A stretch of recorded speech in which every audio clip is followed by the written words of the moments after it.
Folks, welcome inside the Parisi Palace, high above 3773 East Broadway.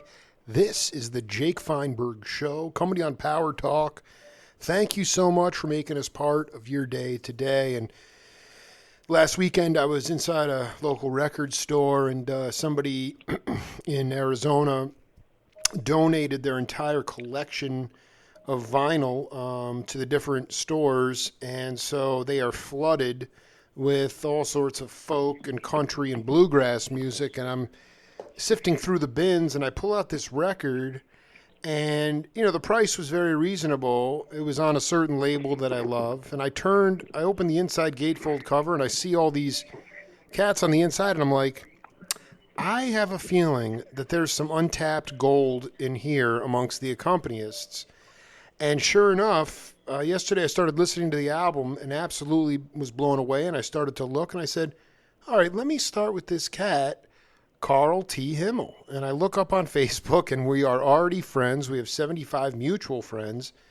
And I am now blown away and completely humbled to be able to connect with this cat, because, quite frankly, I've not come across a musician who I think recorded in almost every region of this country, starting in the South and Nashville, and eventually, culminating with all types of luminary artists who, like Neil Young and J.J. Cale and so many more. And yet, I hold on to this album by Diana Davidson, and I treasure it because I know the path that I'm on and the purpose that I have is a holy one. And I get a chance today to tap into that spiritualism once again. Karl T. Himmel, welcome to the Jake Feinberg Show. Well, thank you, Jake. Thanks for having me, man. I usually bow out from these things, but you got me today. Oh, man, I'm so happy, man. Okay. Okay. We have a game on this program called Name That Voice. I want you to take a listen to this and pay attention to the content, and we'll come back and break it down. Okay. There's a man from Meridian, Mississippi, originally living out in Los Angeles when I moved out there, named Chris Etheridge. Sure. And I got to be friends with him. He had come out of a band called Flying Burrito Brothers, and he'd also, in the latter years now, lately, he played in Willie Nelson's band, bass player for like 15, 20 years. And he died a couple years ago. But anyway, when I got out there, I think it was that Southern Connection. He had stopped by Fame Studio as an 18-year-old player, met me and Dan there, and moved out to Los Angeles. Well, I asked him later, I said, well, what took you to L.A. From Mississippi? He said, Johnny Rivers took me out there to play in his band. Wow. But anyway, Chris would say to me, he said, I'm getting calls to play on sessions, bass player, and I told him, yeah, I'd do it if Spooner Oldham could go with me.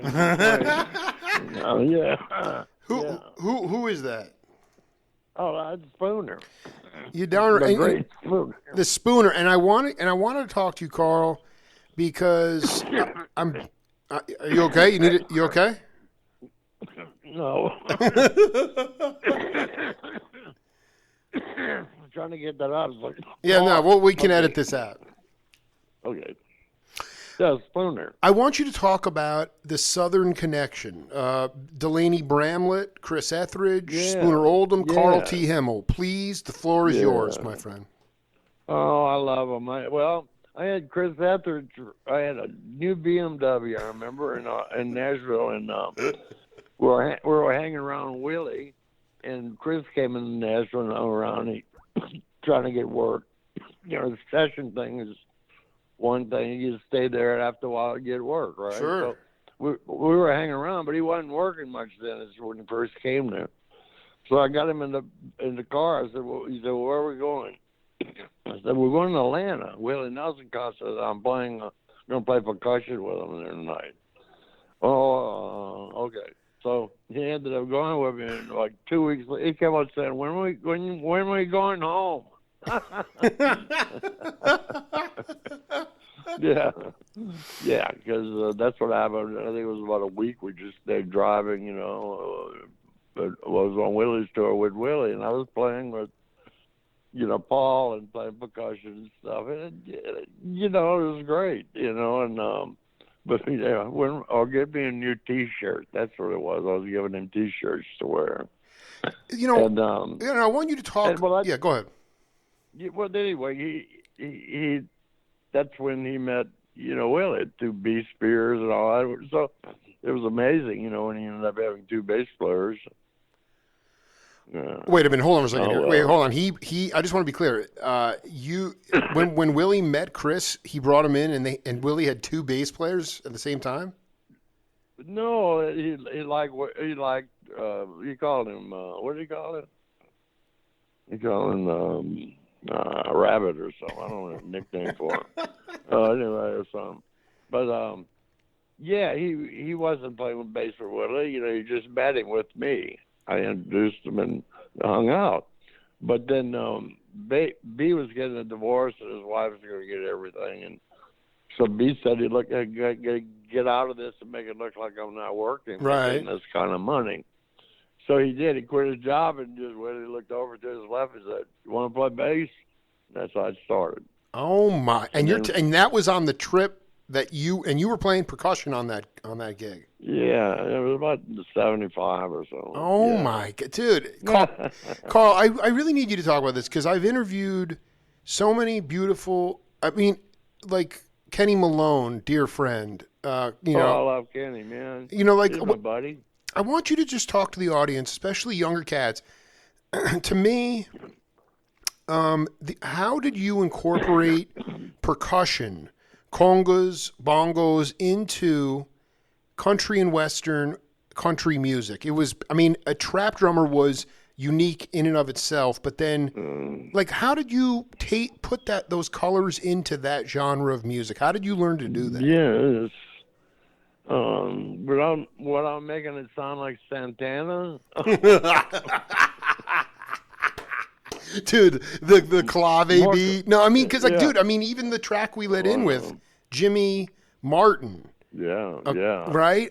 Dude, that's some of the great. Yeah. And what's so cool is that there's 4-minute tracks, and you may not play for 3 minutes, but then you come in on the last verse with maybe the bass drum. I just want you to talk because today the drums. Oh, go ahead. I'm sorry. No, the drums have become. They've just with the sound systems today and with the drums sonically, things have become a lot louder. And I want just you to talk about how you learned to play with taste, because these bluegrass country albums, not easy to play drums on these or percussion. I just wanted you to talk about how you got experience coming in and filling in those colors. Having rhythm, so it's a rhythm thing. I think at the time there was a lot of things. Like I remember doing an album with, who was it? Doc and Merle Watson. And the first time I had to play with Doc in the studio. We were at a studio in the country in Louisiana. He wasn't Doc Watson, and I could hear it, because the drums were in his earphones. He's not used to hearing that. Wow. But and so I just told the guy, I said, "Look, let me go sit with it right there," and I did. I just used a brush on my leg, because he's blind, Totally, he heard dude. I was there. Dude, wait, hold on. You were in Bogalusa? Yeah. Oh my God, dude! You were in the studio in the country with Doc. Hold on for a second, dude. I have to understand. I have to figure. Explain to me. The album's there. Oh, no. I don't. I'm just saying. Oh. This cat, Karl T. Himmel. You are in New Orleans, Louisiana. You're in Louisiana. You're in Nashville. I don't even know. Can you just talk about your first gigs that you had? How young were you? When did you join the union? Oh, I've been in the union 65 years. And in 3 days, I'll be 75 years old. I am, dude, happy. Dude, that's so freaking awesome. So wait, yeah, go ahead. Okay, when I was real young, and I was a tap dancer. Yep. Good tap dancer. And so I used to do this noon show, and then when I tap danced, that's one thing, and then I started going in and I did a little drum solo kind of deal. And the guy from the union said, your son needs to be in the union to keep doing these shows because they were on a TV show, right? And so I had to join the union before I was 15, you know. And just for that. Well, no, and I mean, first of all, that's unheard of. And I just want to be clear, you grew up in, what part of Mississippi did you grow up in? I grew up in Houma, Houma, Louisiana, 50 miles southwest of New Orleans. Unbelievable. Tell me that you knew the beautiful guitarist Mundell Lowe. I know that name. I don't know. He's the guy was a staunch bebopper, but I mean, he was a little bit older than you, but I mean, we're talking about a legendary. So you would say Louisiana? Yes, I left Louisiana, you know, when I was young. I mean, to go play music, but 16, you know, I was out. Well, no, that's what I want to get clear. So you were born in Mississippi, but Houma. Houma. In Oklahoma. I was born in Houma. No, Houma, Houma. It's named after the Indian tribe. Houma. Houma, Louisiana. Yeah. Oh, Louisiana. My God. Dude, the Mardi Gras, the natives. So wait a minute. Yeah, it's named after an Indian. Well, do you have Indian blood in you? Right. No, I'm German and French. Yeah, French and German. Is there a way for you to talk about the rhythm that was around you growing up? I mean, I don't know if you had any chance or any exposure to the Mardi Gras Indians or the. Could you talk a little bit about those cats? Because I mean, they were banging on. I mean, yeah. Well, as like Mac Rebenek said, he was at my house when we were young, and my grandmother was playing piano, and Mac said, "Man, she got the boogie in her." My grandmother was a great piano player. Wow. And when I was young, I played my drums right by her piano with her, you know, before I could hardly walk. Are you kidding me, dude? I love this, dude. Wait, hold on. Was it a modified kit, or was there a bass drum, or what were you? No, it was a regular little bass drum set with bass drum and a cymbal, and I told him I never had a hi-hat. You know, a couple of years after I had the set, you know. But my grandmother played boogie woogies and stuff and wrote music. And when I grew up, they used to have minstrels that would do, you know, at the town mayor and the chief, fire chief, and everything, right? Yes. And that was legal. And so I'd always tap dance or something or be in it, you know, when I was young. So I was around rhythm. I was a tap dancer.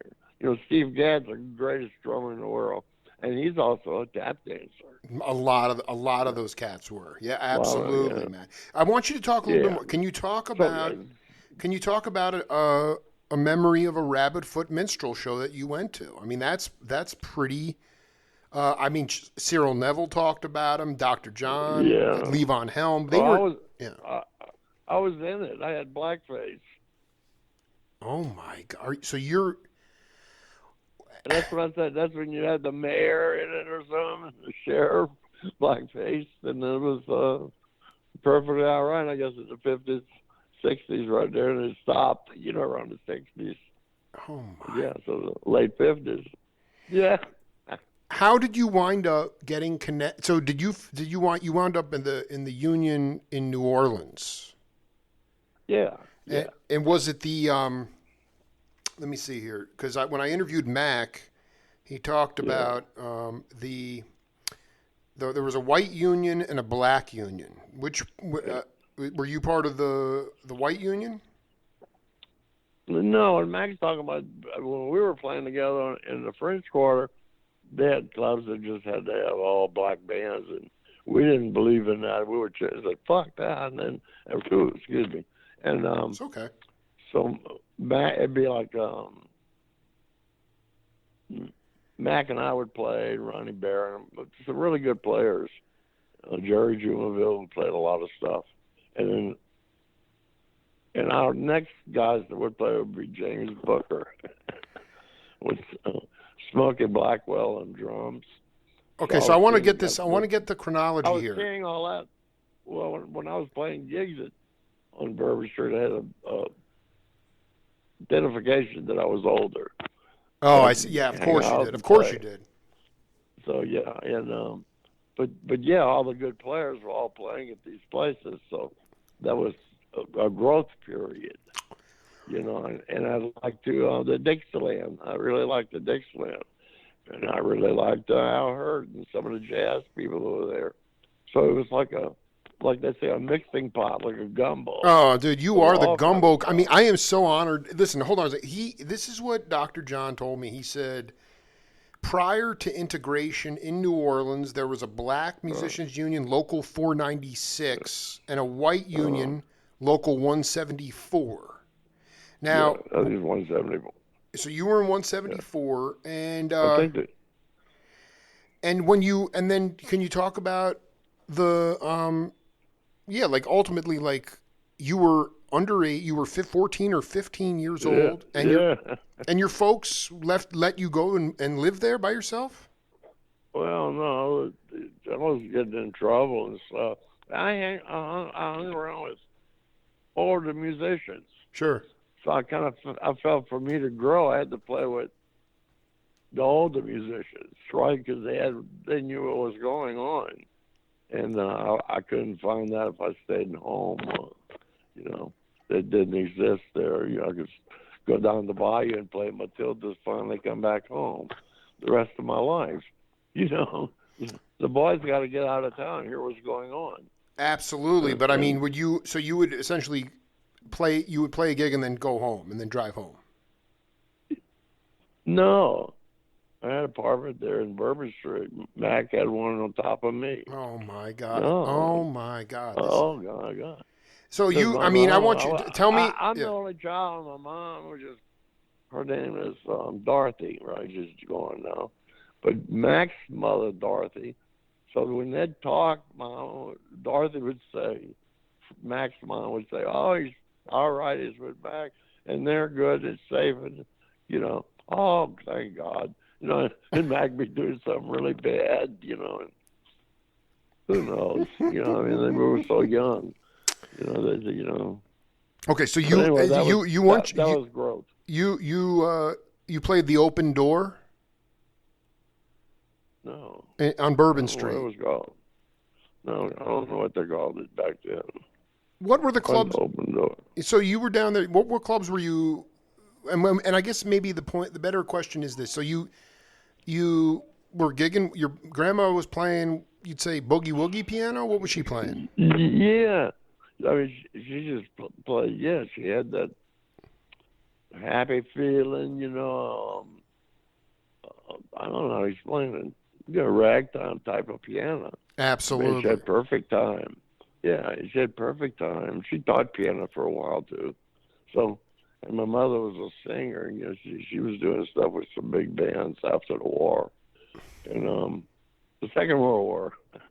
So, yes, it was always around me. I mean, I'd come in the house and somebody'd be singing or playing the piano, you know, and you know, we should have mastered the piano. Did you have experience witnessing the big bands that your mom played with? Because there's an art to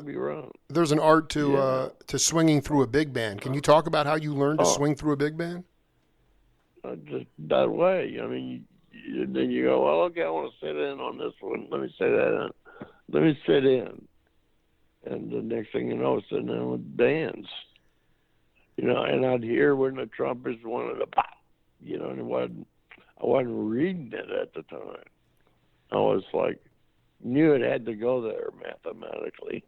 You know, right. You were figuring out things in your head, the jazz, you know, or is it going to be one hand or and one, you know. And I was good at that. I never knew where that came from. It doesn't come from me. It comes from higher power. You know, absolutely. No, dude, this is what I want to talk about because I'm talking about how you learned. Because when you were coming up, there were PA systems. There were not beautiful surround sound music systems. There were very antiquated PA systems, so you had to.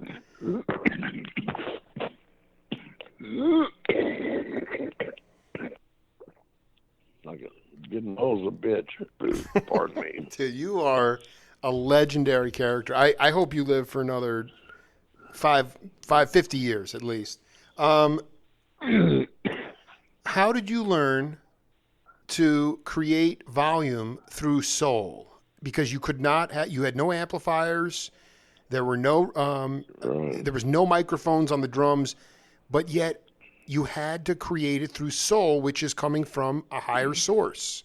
I mean, can you talk about how you learned to do that? Because I mean, Al Jackson, I mean, those guys there was no technology to enhance your sonic nature, so you had to do it in your own soul. That's the deal. I mean, there's just very little soul to the music that's going around, which I don't like to be involved myself. But yeah, soul is a missing deal here, and you can't. And you cover it up if you had it with electronics, so it's like not real soul. You know, too much electronics on these records. You know, and I don't know. That's seems like the thing right now. You know, I like people when they say they want to record analog. I said, great. Yeah. And then most want to do Pro Tools that make the vocals sound better, make the drums sound better, the guitars fatter, louder. I'm going, yeah. And once you start doing that, that's what the kids expect out of it. You know. So you lost the kids. How did you, like, if you were playing with an organ and a guitar that had amplification, how did you learn to create? How did you learn to create volume through soul on the drum kit?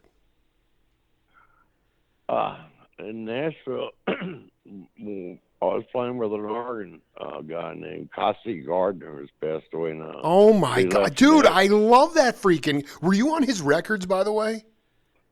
No, he wanted me to do, but man, we were playing in Nashville, just him and I and a guitar player. Oh my God! And just blowing things away. I mean, we're going to go into New York and done stuff. Sure. Costa needed to stay there and run the funeral home for his parents. Oh my God, dude! You and Cassie were in wait, hold on. It was drums, guitar, organ.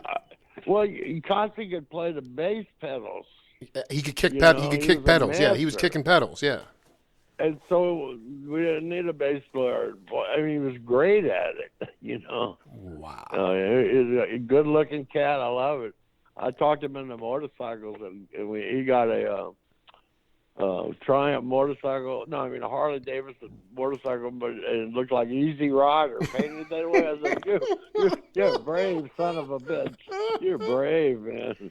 Right? Oh my God, dude! Wait a minute, dude. You're blowing my. Wait, hold on for a second. Were you playing Were you playing jazz tunes? What were you playing? Jazz, man. We were one of the best jazz groups Nashville had. Believe me. Dude, that is so freaking. So, I mean, can you tell me the tunes do you remember the tunes we were playing? No. He played some originals, but he played other organists' tunes too. No, I can't remember. Well, I mean, you were playing like Jimmy Smith tunes and things like that. Oh yeah. I think we were. Yeah, he's better than Jimmy Smith. Dude, Cassie. So you're telling me that because I've seen his albums. Cassie, yeah. Yeah, know what they used to call him? I used to call him that too. King Goody, Cassie Gardner. What did you call him? That's what King, King, King Goody. Goody guy. So he was basically. Now explain how you listened and were able to create sonically without having amplification, because the organ and the guitar were amplified, but you were not. Oh, we got it to where it was just a really great sound, a wraparound sound. So I think that's the cooperation of the people that are amplified, and how loud can you play to interrupt, what's really going on. Or they say, play louder. They should never say that. But they did it all the time with drummers, like live gigs. So without the times, have changed. But well, wait a minute. this is trying to blend in. I mean, dude, honestly, Karl, this is the most. So wait, let's just get this clear. You were in New Orleans, and how did you wind up getting hooked into Nashville? I was playing there, and then I went to Vegas with Bobby Llanero, which is an imitation of Louis Prima. Wow. And Brenda Lee met my mother. My mother came to that, and said she needed a drummer, and that was it. And took off to Nashville. I mean, traveled the world with her, went everywhere. I mean, when we were all young, we were kids, And she had a great band, hand-picked band, and then we'd start off with 6 musicians she would carry, and then get the horns and violins and orchestration behind us on stage. But we were playing places like, Frank Sinatra just played here last night. Sure. Yeah, and it was great. She was really hot. And when I went to the Orient, I went to Japan with her. And the thing is, I didn't realize it. I knew she had made records in Japanese, and she had a #1 record there. And that's why we were going on tour there. But she spoke fluent Japanese. And she was doing talk shows, and the Japanese people were just so amazed this little American could speak their language. Wait a minute. How the heck did she become fluent? Just because her record took off there? That's insane. Learning is very smart. Learning the language with a instructor phonetically or something to do the record. You know what I'm saying? A lot of words in a record. No, you know what it was. This is so beautiful. So Brenda Lee, you said? Yeah. Okay, so your mom met her in the at the Vegas shows, and then she was like, "My son's a drum." She saw you play drums. She liked your time feel. Yeah, exactly. And then who was your rhythm partner in that band? Oh God! I got a picture right here on the wall, and I'm looking at it. It wasn't like Tim Drummond or something, I mean, dude, you. Oh no! Holy mama! So wait a minute. So you really became a road dog early on, and she was. Would the band open up the show instrumentally before she came on? Yeah, exactly. And everybody could play like 2 or 3 instruments a piece. They were that good. Oh my God! Oh my God! What is it, like 64, 65? Yeah, exactly. Yeah. And I remember when we were in the hotel in Tokyo Prince. Yeah. I remember the hotel, and the Beatles were staying there too with Brenda, and Brenda had a #1 record there, and they did. Really? Wow! Japan. So that's real. So the Beatles were staying there, and the same hotel. Yeah. That's that, but you didn't record with her though. You just were her road drummer. Exactly. Yeah. And but I mean, this is really important. Like, I mean, let's be very clear. I mean, Karl Himmel striding into Nashville. I mean, Kenny Buttrey, wasn't he? Kerrigan, weren't they already established? How did you get established in the studios? Those guys were not. I mean, how did you get into the studio scene? Well, I was doing Brenda. I was going, and she'd go out, for 6 months out of the year at different times. Right. And get on a plane deal. So I'd have maybe 2 or 3 weeks all the time off. Started meeting friends my age and stuff. They were around there, and like Bucky Wilkins. I remember Bucky. He wrote Little GTO, and his mother's Mary John Wilkins, who wrote Bucky Wilkins. Bucky Wilkins. Yeah. Oh Bucky my Wilkins. God, you're blowing my mind. Well, but the deal is, all of a sudden there was this thing called demos that people made, Mm-hmm. and and I met somebody that asked me if I'd do some demos with her. I said, "Where at?" They said, "Tree Publishing Company." I said, "Great." So the guy had the address. I went down there, and then it kind of fell into it. And after I did some stuff with them, they said, "Hey, can you do something Thursday or something?" "Oh, yeah, okay." Then I started getting calls back then and saying, "Oh, can you do Wednesday, Thursday, Friday, Monday?" And so I started getting a lot of demos to them, and to them doing that, meeting other musicians on the demos, and they were doing masters also. There was just a lot of work, going on, and so yeah, this is. What was the difference? What was the difference between a demo and a master? Oh, a bunch of bucks. No, but I mean, like the demos were just sort of like, like for unknowns, but they were just sort of trying to. No, it's like if like for example, at Tree Publishing Company, we did this demo, and it was called "The Green Grass at Home," right? Oh, are you kidding me? Curly Pot. No, I'm not. Anyway, but I remember when Buddy Killen, he was running it, and Buddy said he was sending it to Tom Jones. And in my mind, I think, God, that's weird. That probably won't work. Wrong, But anyway, they were ended up being the biggest publishing company in the world. So dude, I know that. Is it Big Tree or just Tree? Tree. No, Sony bought it. It's Sony Tree now. I got another Name That Voice. I got another Name That Voice for you, Karl T. Himmel. Early birthday present. Take a listen to this, and we'll come back. Okay. The drum has changed more than any instrument, I guess. And you go back in the 20s and 30s, and on up till in the 60s, every drummer that played, all the great ones, Gene Krupa and all that group, Buddy Rich and all of them, and all music, all types of music, I call it accenting.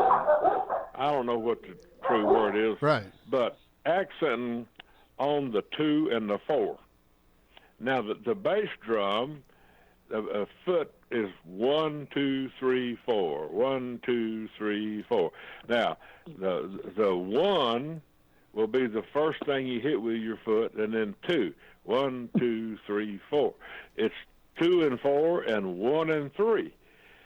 Now, all those years, all music, every kind, where it was gospel, blues, bluegrass, jazz, country, whatever it was, all music accented on the 2, like hey, hey, 2, 3, 4, 2. Hey, and even jazz and all the big bands, da da da da da da da da, 2, 2, 2. Now, there was a point up in the 60s that began to change, and now, and for the last many years, every drummer you'll see, he'd be accenting on the 1 and the 3. Wow. Like the snare drum lick. Wow. Used to be all on the 2.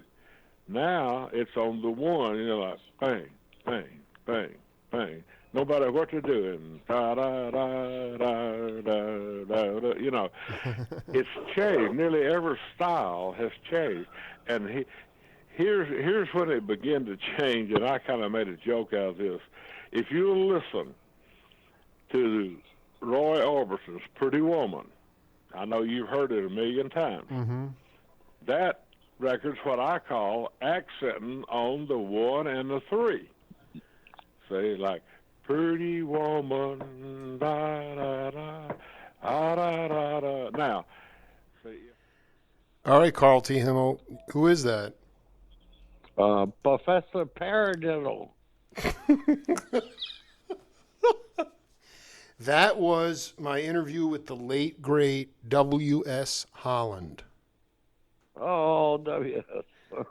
And you guys, The I mean, left you hand. guys are so critical, man, to this world, man. I mean, I just want you to talk when you so you started to do the demos, but there was, is it fair to say that there was enough work to go around? I know things were competitive, but it was friendly competition. Can you talk about the love in the studio at that time when you first got into Singleton Studios, you started Jack Clemens Studios, and just the kind of atmosphere that lent itself to how warm the music sounds on record? You know, that was all the best time of my life, and although you didn't think of it that way. But you know, somebody was talking about you ought to write a book about how many cars you had, all the Porsches, and I said I can remember that. He said we had Porsches and Ferraris, and I'm going, that was it. And so a lot of times I was thinking, like, when I was going to this session, I'm going, this is great. And when they tell you they want you to go on the road, I'm thinking I might lose a session. I might lose. Absolutely. I might lose out something in Nashville. And at that time, I got hooked up with a great advertising company, and I was going to the studio for 3 hours and actually use 20 minutes of it and make $6,000 on it. And it's called advertisement. So Jingles. You're doing jingle music. Yeah, a lot of that, and that kept me from really wanting to go on with anybody. You know, but you could be talking about music and try to make some groove like that in, you know, 60 seconds. Well, that's not easy to do, but I mean, when Brenda Lee, you get off the road, you got off the road with her. Did you do any other touring before you decided to stay? Because I know what you're talking about. A lot of cats in L.A., they didn't want to leave the studio. They didn't want to go on the road because they'd lose their spot. So did you do any other touring before you got fully ensconced in the studios? No, that was it. That was it. Yeah. So you went to Tree. You were doing demos and masters. I was doing a lot of stuff in Tree, like the other things. You know, Shelby Singleton. He said, "Man, I got this guy we're going to cut, that David Allen Cole." And and we've been friends. I haven't seen him in years. And I think I did I did Farm Aid with Neil Young, and I ran into him, and he had I went on his bus, and he had these 10 beautiful girls. He told me they were all his wives. I said, great. I said, can I have one? And then we made a deal. I said, can I take 2 at a time with me and go over to Neil's bus and introduce them? And so I went to Neil's bus. He's sitting there with his wife on the bus before we flying. I said, hi, Karl. What? Oh, this is David's wives. And introduced them, and Peggy's looking at me real funny. And then I go off the bus. Okay, we're going to go. And I brought him back, and I said, I need 2 more. I took 2 more, did the same thing to Neil again. I did that 3 times. And they just didn't believe me because I kept on going, David's wives. I want to be clear, though. The first, they credit you on the All Music Guide, David Allen Coe, Penitentiary Blues. Was that the first? Yeah, Penitentiary. Was that the first record? Was that the first record you were technically? I mean, I know you did demos and stuff, but was that the first record? No, but I think they got to have more than that further. I mean, I could be wrong. I know they are. Well, who do you remember who your first, like the first time you? I mean, this was done at. Can you? I just actually maybe the better point is because It's not even about analog and digital, although I agree that there's a warm sound. How did Joe Veneri and Shelby Singleton mic the room? Were there any baffles? And how many mics were on your drums when you recorded? Because there was space. Now today, every drum on the kit is mic'd. So there's no space. You can't really breathe. There's no space. Okay? I just want to... They were doing... Yeah. No, they were doing that to me in Nashville, and it just crushed me. Because it seemed like they'd make a drum booth that is you can run in and fire your gun. It's not going to make any sound. Why? So we talk about talk about what it was like when you had no baffles and no drum booth and you were cranking in the studio. That must have been you had to keep control of your volume a little bit, but how did they mic your drums? Just like an overhead, maybe one for the bass drum? No, back then they were figured on what was going on. It had to get better. But yeah, you needed a hi-hat, snare, bass drum, an overhead. I know 2 mics. But no, a lot of times they wouldn't.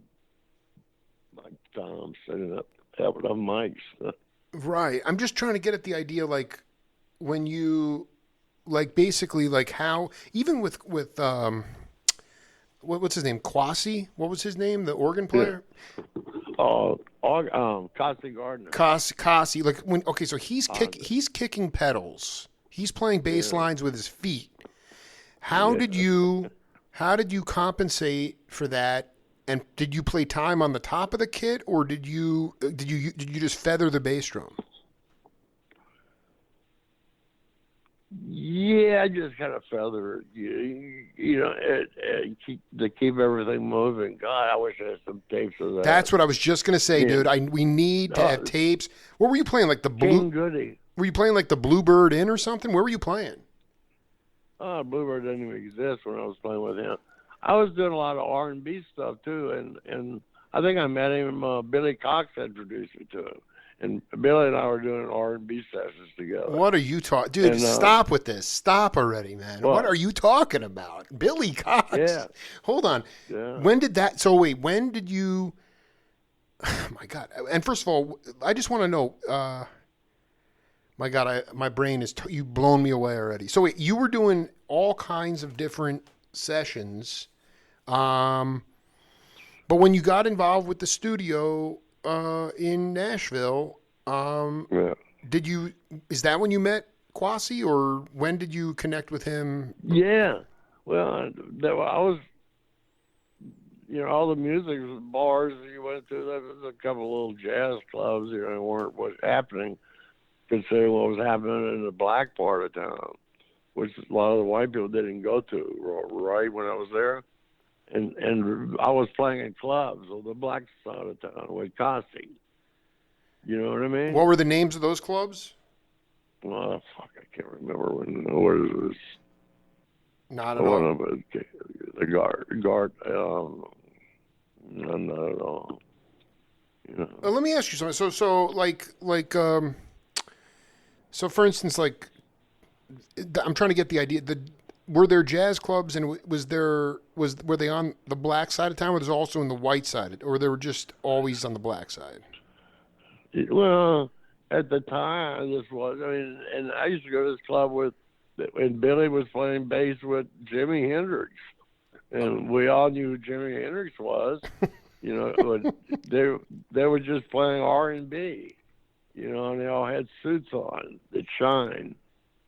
And it was all like, it was right. It was, and then one day I walked in and heard a guitar solo, and Jimi Hendrix was standing on top of the Wurlitzer, the music machine anyway they had back in there. But he was just different. He wasn't good enough to use on sessions. He was just who he was. You know what I'm saying? And I'd never clinged when I heard him. He just was playing blues. Totally. There was no resemblance. Yeah, no resemblance to what he became like 3 years later, 4 years later. I just want to be clear though. You're telling me that Jimmy, because I knew he was in I don't know if it was a doo-wop group or it was some kind of rock group, but he actually was living in Nashville with Billy Cox? Oh, yeah, Billy still lives in Nashville. I talked about Billy. I played with Billy's solo, Wichita Lineman. Who was the leader of that album? Bob Wilson. You played drums on Wichita Lineman? Yeah. Billy sings. Oh my! So I want to, dude. You're out of your mind. So wait, hold on for a second.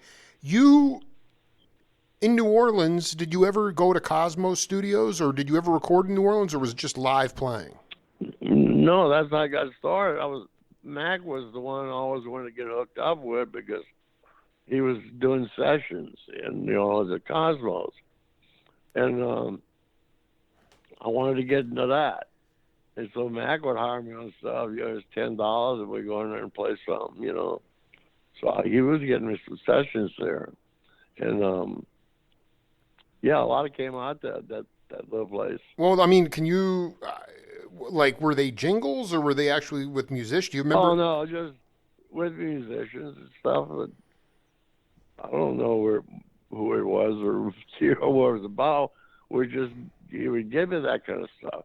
But I realized that he was involved with all these great cats, players and everything. So I was like, good to do a demo with him or something, maybe. Or we do some record for some black girl or guy singer, and you don't know where that goes. Total. No, I'm reading off this interview that I did with him. He said Prince Layla was my second guitar teacher's brother. He was learning to play the guitar. Prince Lala. I was studying with Papoose, Walter Nelson, his brother. It was very strange to have guitar lessons at Papoose' pad because his sister would show up every day with a straight razor and her bra. She'd say, "What do you want here?"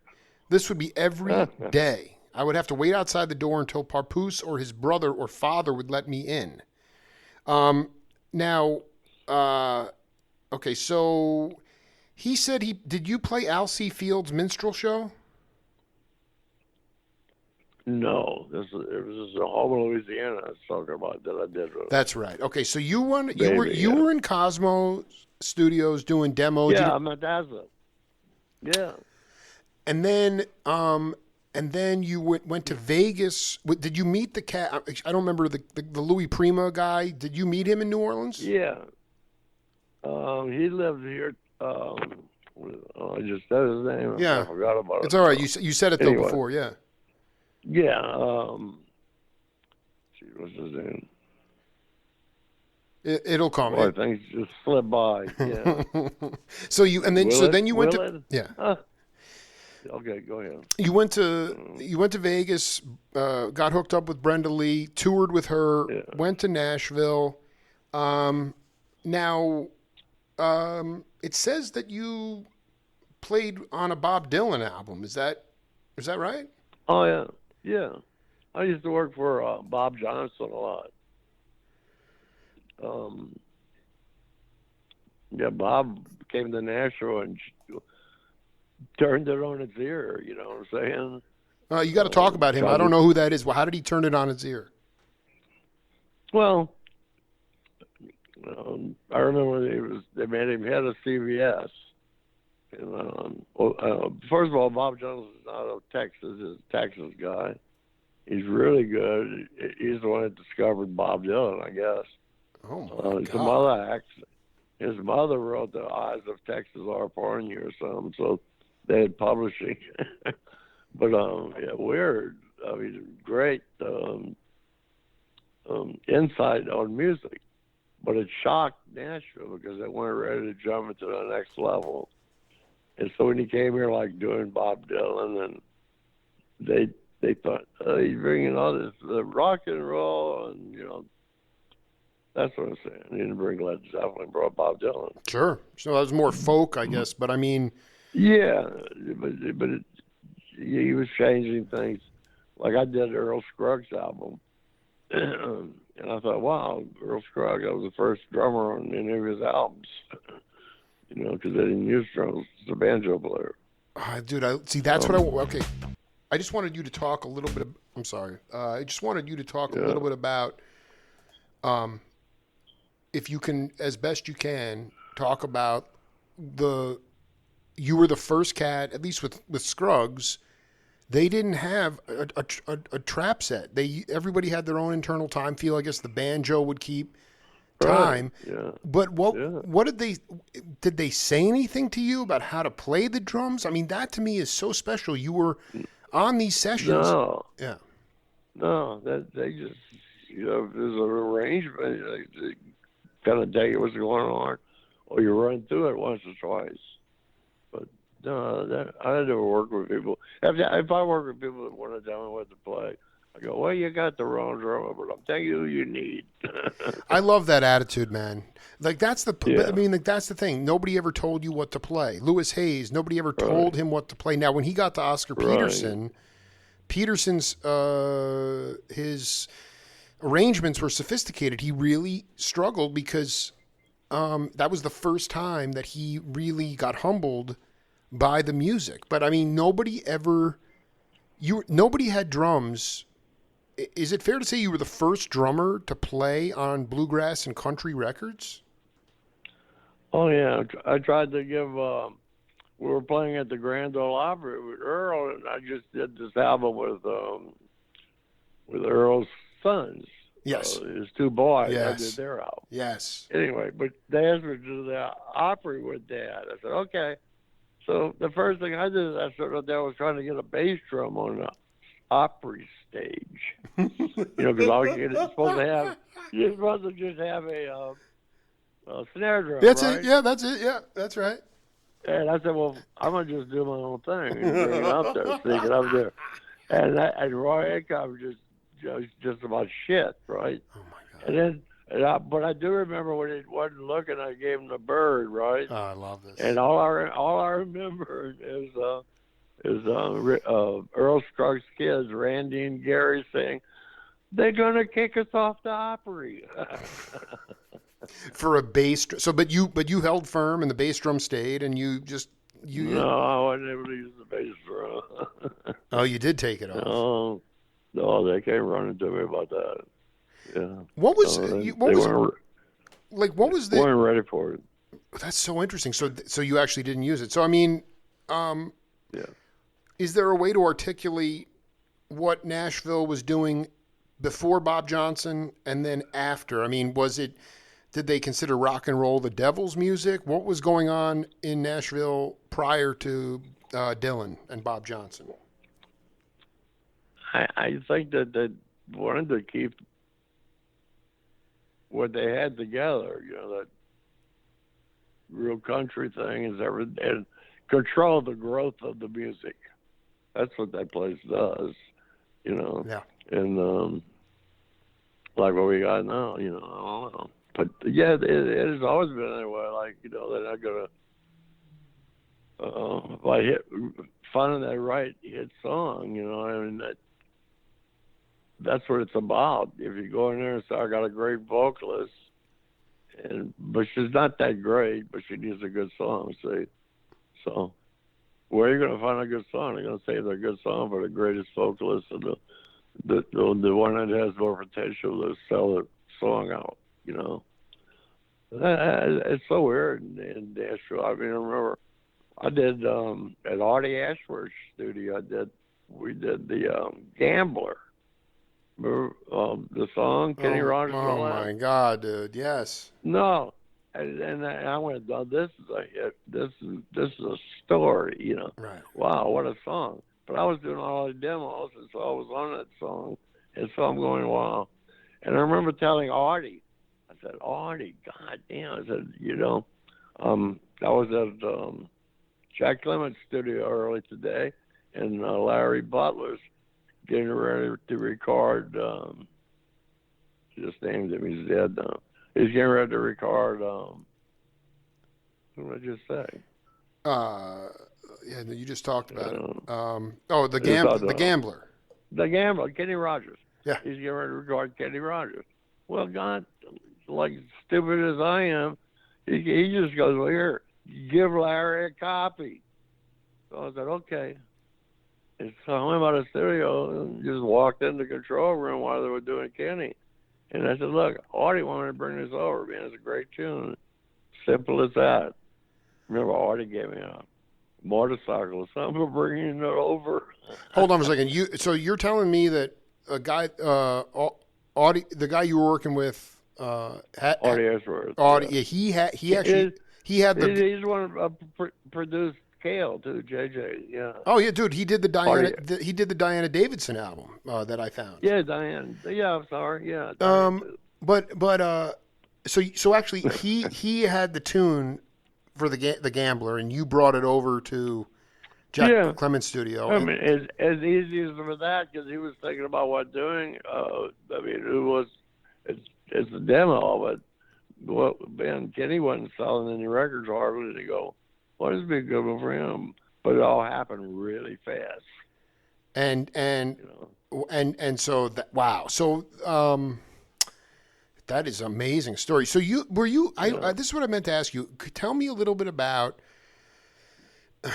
did you have opportunities to see the great, the Earl Palmers and the Elvin Joneses? Who were the jazz drummers you loved? I got to see Alvin and all, and I liked him. Can you talk about that experience? Please talk about it. Well, I mean, it's like seeing him. I saw him in New York, and it was probably the early 70s. Yeah. And I was there playing with somebody, or I was playing something with Mother, with Tracy Nelson, because she was doing a lot of New York from Nashville. And I remember I had the day off. I'd always go to different clubs. And used to go, and then I lived there for a while, from 78 to 82. Wow. I lived there. And so I used to go to Brecker Brothers Club. They used to let me get in free. 7th Avenue South, man. 7th Avenue South. Yeah. Oh, my God, right. Dude. But before the mob broke in, we want that space, right? We want that space. Oh, my God. So, but yeah, I'd go in there and it'd be Peter Erskine and Steve Gadd. Yeah. And after seeing that, I just wanted to go and burn all my drums. I mean, just and say, God, that's it. I can't go on. I've seen this. Can you just talk though about? I want you to talk to younger cats about, and you can personalize it too, because you played on a lot of sessions that no one's going to confuse them for modal John Coltrane or free jazz. But can you did you think in bar? Did you think in bar lines, or did you just feel the bar line? Because Elvin felt the bar lines. He didn't think in them. He played through them, and that's what allowed Train to go off.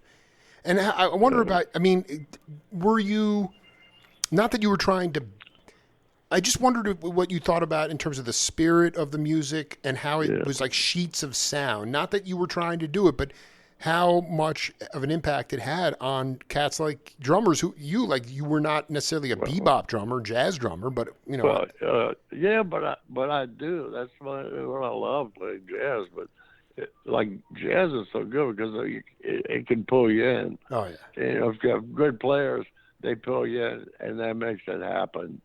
But you got to be surrounded with that music. You got to be playing. I mean, I had so much trouble. Somebody said, well, I was on a session and they wanted to use their own bass player. I said, okay. But he played so far on top of the beat, and the song was like to be laid back. So it's like me trying to be a metronome more than be able to play and think naturally. See what I'm saying? I love that, dude. To play and think naturally. That is so. And so the great bass players, the Tim Drummonds, they would play behind the beat, or how would they? Where would they play? Perfect. Oh, Tim Drummond, just perfect. Him and I can play so good together because it's a natural deal. I don't know. I think we play right on it. Him and I like playing with I like playing. I used to play when he just passed away too. Joe Allen. Joe Osborne. Oh, Joe Osborne. Yeah. Oh, my. That was real solid. How did you see? But that's the thing. I'm trying to put. I mean, those cats. Did you wind up going out and recording in L.A. ever, or with Kay? I mean, no, never. Osborne moved to Nashville and played. Wow. So he moved to Nashville, and then moved back to Shreveport before he passed. Yeah. There's great players everywhere. I mean, I'm really lucky to have played with the amount of really good players, but I was never one that had a personal rhythm section with all the time, which would have been great, like Muscle Shows has one, Sure. But it was just, different people, a lot of different people. I miss that in my playing a lot, having that. And then, like I said, I talked to Tim before he passed. He's one of the best to play with. Can you talk about Yeah. how I mean, you're 3 days shy of 75th birthday, and I've talked to Keltner enough and Fred Tackett to know that, Drummond, he never really got rid of the party was going on for everybody for a long time, but for Tim, the party kept going, and he never stopped, doing a lot of drugs and things like that. I mean, did you try to help him a little bit? He was such a talented cat, man. Yeah, I love it, but it was the deal was that he talked to me anytime. I remember someone saying that I was the only one who'd take calls for. I know it was because Lonnie Mack and I talk a lot. Lonnie was living in Tennessee, and Lonnie said, "You talked to Tim?" I go, "No." He said, "Call him, man. Talk to him." So I called to him. He'd be drunk. So about every time I called him, he'd be drunk. So I didn't call him for a couple of years or so. And then I called him, and we talked, and he laughed. But his wife says he won't take any calls. He says, "You and Lonnie Mack are the only calls he'll take." So he was he was just, I mean, he was, I love the time feel you guys have on that Diane Davidson album, man. It's just so, I mean, can you talk, I believe you were back in, you were in the studio in the country. Like, how did you wind up connecting with Gatemouth Brown? Did you play with him originally in New Orleans? Because you're on this album, Bogalusa Boogeyman. Yeah, no, he just hired me as a studio musician, and drove down there and did it. We stayed there for a couple of days. Well, I mean, 4 days, I bet. Yeah. Wow. Gatemouth, what a talented cat. He's just great. He came in the studio and brought a grocery bag full of pots. I love this dude. So was he just like rolling joints and playing, or what was that? Oh, yeah. Oh my God. Yeah, I played a couple of gigs with him after I did that album because he wanted me to. And his drummer played with Orleans, another group, not Orleans. Anyway. Yeah. So he went and did a small tour with them. So Gatemouth didn't have a drummer, and I did. And I kept on thinking. I told the bass player, I said, "Man, I can smell them kids out there smoking pot." He looked at me and said, "That's Gatemouth." I said, "That's Gate," because he'd always smoke that pot. Oh my God. And he'd always have a pipe, right, going. That's Gate. Dude, that is so. Wait, he was on the bandstand puffing, or he'd be in the back? Yeah. No, he just right in front of the crowd. Well, they were playing some festivals and stuff, I guess. But yeah, he always smoked the pipe. It's Gate. I mean, jeez. This is, dude, you are, now, so so you did do some touring with Tracy Nelson, though, with Mother Earth. Mm-hmm. Yeah, I did, yeah. And so you wound up, did you go to San Francisco, Fillmore West, or where did you play? Yeah, a lot. And we were doing the Fillmore East and West a lot. And then some other stuff, if we were going to do the Fillmore East, we'd have jobs up there, other places to play in New York or something, So, yeah, the band was hot. She had a good band for a while. But it was that same thing. I'd do weekends. If it was longer, it was hard for me to want to leave.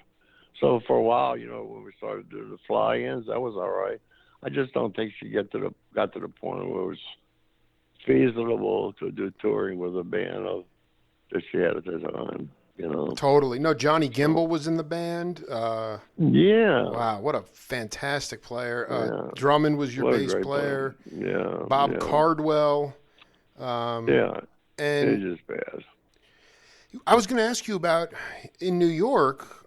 Did you get some session? What kind of session work did you do? Did you wind up playing any jazz gigs there? Well, I worked some with Rick Stevens, and Rick was at Polydor Records. He used to give me a basket of tapes and let me listen to them. If I didn't like the first 8 bars, throw it away, right? But Rick was successful in getting Gloria Gaynor's record, "I Will Survive." I know. Because when it first came out, I was telling him that the disc jockey at Studio 54 told me to tell you that the B-side's getting played. They're dancing to the B-side. And Rick turned it over in a day or two, and through my help. So one day, Freddie Hines was the president. He saw me on the elevator there in New York. He asked me, he says, "I see you all out there." He said, "An elevator." He said, "What department do you work for?" Yeah. And I said, I don't work here." And I said, "I come use Rick Swatt's line." And so Rick Stevens said, "I guess I got to hit you a gig here." Because Freddie didn't know what to do. So, no, I just come and use your free stuff. Oh, my God. I mean, that's amazing. I mean, when you look... Well, Freddie and I hit it off really good. We started talking about the R&B and the people I played with, because that's what he was really into, black art, soul art. He's just smart businessman. So I don't know. I'm curious. Yeah. There was a group that a guy contacted me. He said, "I got a little band here." He said, "We play gigs for us. It's good money to be in town to pick you up for gigs." I said, "Okay." And it was a Buddy Miller band. Wow. And Buddy had Larry Campbell. He had who else? Sean Colvin singing. Who else? Larry Campbell, Sean Colvin, somebody else. I can't remember his name. Anyway, it was a hot band. And it was kind of more country, progressive country too. No. Yeah, it was all of it. Anyway. That's so beautiful. He had those things. Yeah. I'd play with him sometime, and it was a good deal. All these New Yorkers wear cowboy hats and go 2-7. Oh, I was going to say, what was your intention for moving there to try to, you obviously weren't going to go and get humbled by Gadd and Erskine every night. Were you trying to get into the studio scene, or what was the? Not at all. Just in Nashville, I had a bad divorce and sold my beautiful house that I thought I'd have for the rest of my life. Right, my dog had died. It was just the perfect time to say, wait a minute, I'm getting out of here. You can have anything you want. Boop, I'm going to New York. And that's what I did at the spur of the moment. She had taken my answering service down, and I was in Europe or something, playing with somebody. I wasn't coming back in 2 weeks. Took my answering service down, so nobody could get in touch with me. It's answering service like a Codaphone.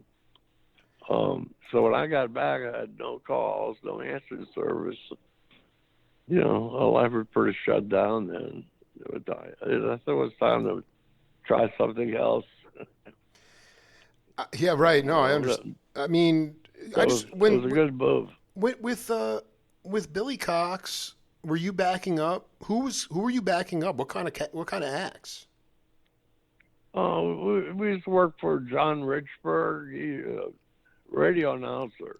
We used to play on records in the daytime, and he'd be selling them at night on the radio. What kinds of? WLAC, I think. WLAC in Nashville. Sure. Anyway, but they had R&B. That was all they played and stuff. But there was a lot of 45s being sold. Well, besides Wichita Lineman, what other demos or 45s were you on? With him, I don't know. That's the only one I know of. But when you were playing, would any of the someone like Otis Redding come through? Did you back up any famous R&B acts? No, not at all. Not at all. Let me ask you, as we finish up here, the one cat that there's a couple cats who is still with us from this time. David Briggs, Kenny Buttry. Yeah, Kenny died. Yeah. What about Briggs? Oh, David's doing great, man. Great piano player, session player. Oh yeah, I'm just trying to, because this is an era. I mean, yeah, I got to Russell Smith, Kenny Malone, Spooner, Jimmy. Yeah. But I really need this Nashville contingent. I mean, when did you first connect with Mac Gaydon?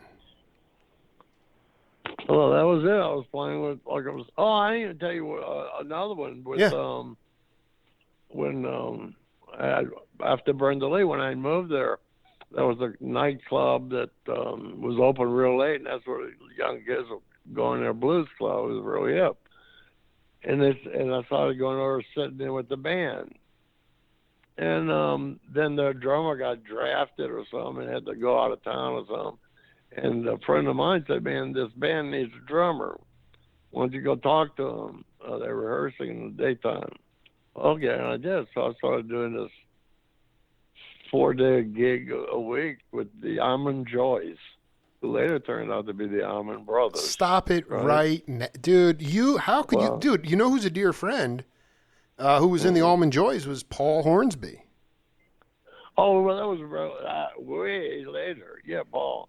But no, this is when they lived in Nashville. Wait a minute. Hold on. Who was in the Allman Joys? The Allman Brothers were in the band?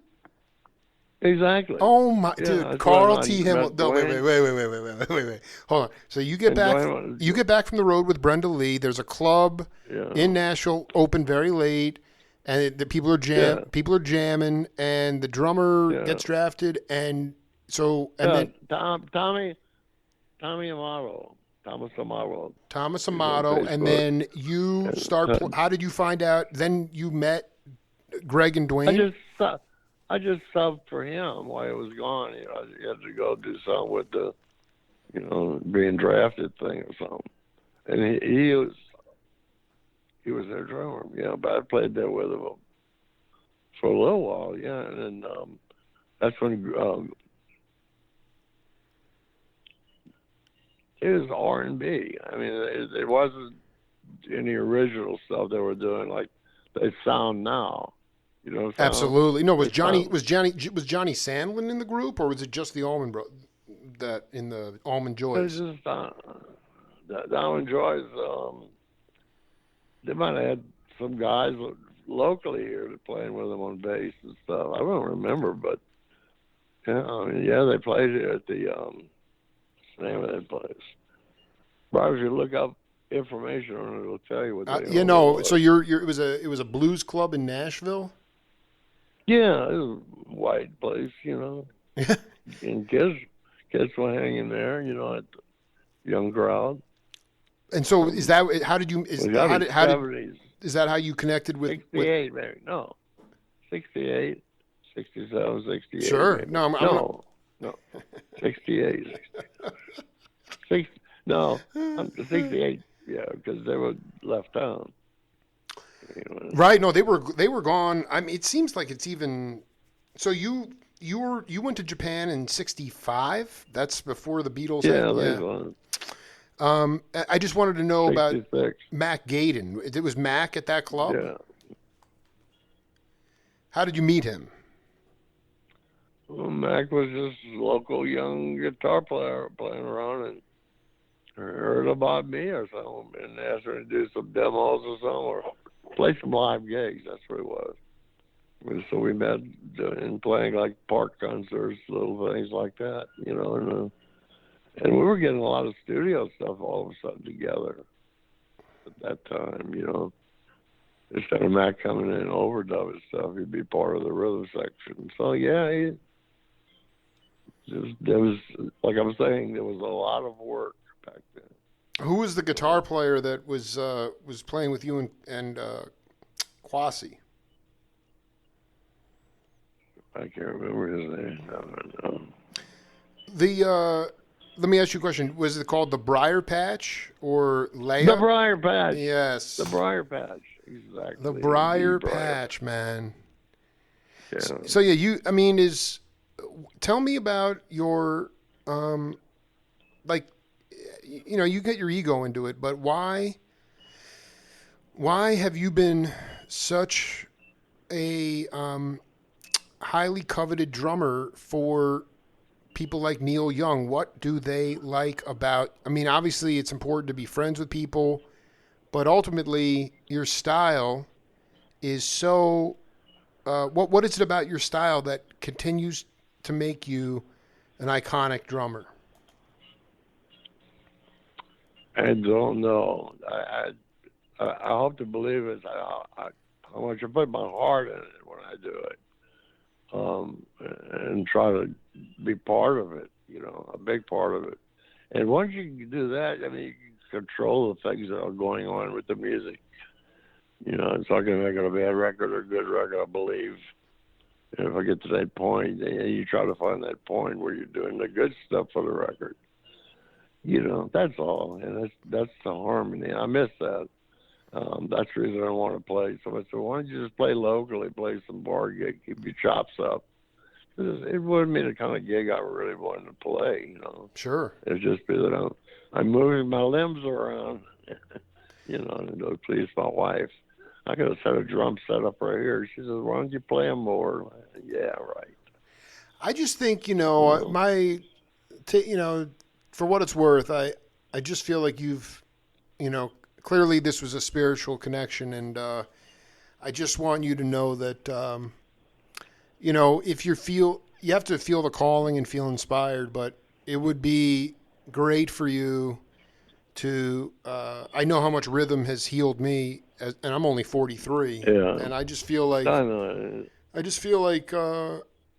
I want you to, my hope is that you become inspired to, if you don't have to play gigs, but at least get on the kit and just kind of just play in the same spirit as, you know, Elvin, and just play free, and just have fun and try to get out of your thinking mind, because you've contributed so much to so many people. I mean, who would have thought I would have found a record? Did my wife tell you to say that? She did not bribe me to say that. I'm just saying it from you know. No, you're right. He's telling me to get on my drums and play more. I told Jake, you sound like my wife. She's laughing. She's just coming in. I want you to explain this to all the Yankees like me. I'm a Long Island cat. You know, what is this? I like Long Island. It's a great place. What is the Southern connection? Talk about that meaning of the. I mean, I'm talking about Spooner, Delaney Bramlett, Joe. I mean, Chris Etheridge. I mean, what is it about you? You guys did. All great players. But I mean, there was something about you guys not buying in to segregation. You weren't hung up on people's skin color. The South is obviously, I mean, it's still, that's part of it's part of our history. And I just wanted to know, you know, what made you guys a different breed? David Allen Coe, Penitentiary Blues. It wasn't like you were wrapping yourself in the flag. You were singing about how hard life is, and it doesn't matter what color your skin is. Exactly. It doesn't matter. I've never seen that. And, I respect everybody, of course, but when talking about Cassie Gardner, they had some kind of uprising or something where they were burning things, and on Jefferson Street where we were playing. And at that time, there was hundreds of people in the street rioting. And I said, what should I do? And Cassie says, don't do anything. You're with me. And most people knew I'm a musician back then, but they didn't know what was going to happen, right? Right. Yeah, I remember that guy said, no, I said, what do you mean? He says, keep playing. What do you mean? Keep playing. Oh, all right. You know, yeah, there's a hot white guy in a cellar. Okay. Anyway, but well, thanks for bringing up Cassie. Yeah, it's great. I mean, I assume that probably wasn't talked about in the Rolling Stone. That's the first thing I thought about when I came back from New York, is calling Cassie. Well, there's a gig. We can start playing gigs. And his mom said that he was living in Paris and he had passed away. Right. So I was kind of like, oh, God. That was before I called anybody. I was going to call King Goody and see what was happening. Anyway. Did you ever, Norman Putnam, did you ever cross paths with him? Yeah. Oh, yeah. But we didn't butt heads. But he had his own team that he used, and he stayed true to them his whole life. You know what I mean? Totally, man. No, I mean that's the thing. You didn't have. You play. Who was the bass? You basically you played. Did you say you played the most with someone like Tim Drummond, or was there another bass player? Yeah, Tim, Joe Allen, and I did a lot of sessions. Joe, is he still with us, by the way? Oh yeah, I talked to him a while back. Yeah. Oh man, dude, him and Kenny Malone used to. And is Kenny's doing okay too? Oh yeah. That is unbelievable. What's your message to a great player. What's your message to the collective world about? You know what it is, Karl, is that since the pandemic started, the one industry that has completely stopped is domestic touring, live domestic touring. Yeah. It's the only way cats can make a living today. There are no jingle houses. There is no studio work. You don't get royalties on your intellectual property is not existent anymore. So the only way you can make money is if you're a creative, authentic band is you go on the road and you don't even get paid for the gigs that much, but you make money off the merchandise table. And now there's a lot of my peers and younger cats who are not they're hurting and they're in the darkness. And I just wanted you to talk about some inspiration you can provide to get them through this time, because the future is now, but the future is also incredibly uncertain. Yeah, I'm pretty sure. Being as old as I am right now, I don't want to be around anybody, so that's how I've been settling this thing. I dig. But I stay with a mask on when I go out, But I think it's going to be over, but it's going to take a while, and everybody needs to get vaccinated, I believe, because the ones that aren't are really showing up now at the hospital, and they don't have no more hospitals. I mean, it's just getting bad. I know. No, I mean more to the point. Like, can you talk about a time in your career when you were facing a lot of adversity, how you overcame it, how it made you stronger? These cats need tangible answers from people that have been on the planet a lot more. I don't, the idea of like vaccine, this, that, fine, but the idea, like for live musicians, a lot of them are not going to be able. They're going to have to find other work, man. I mean, I'm just trying to say. What would you say to stick with it? I mean, I don't know. It's happening so bad right now in New Orleans. All the people I used to work with, like bar gigs and stuff, you're right, it doesn't exist anymore. I don't know what the answer is for that. We're going to pull out, but I would say keep playing, keep listening, ahead. I mean, it's just we're in bad weather, but we're going to have blue skies. I mean, you know that. It's happened before. Do you know Johnny Vidakovich? Yes, I love Johnny. Johnny is one of my dearest friends. I've done about 20 interviews with John. I love him, man. Boy, he's a different cat, isn't he? Dude, wait, hold on a second. Who in New Orleans are you still connected to? No one really, No, not many people.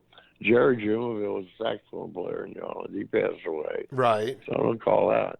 But a friend of his, local musician there that I know. Chuck on.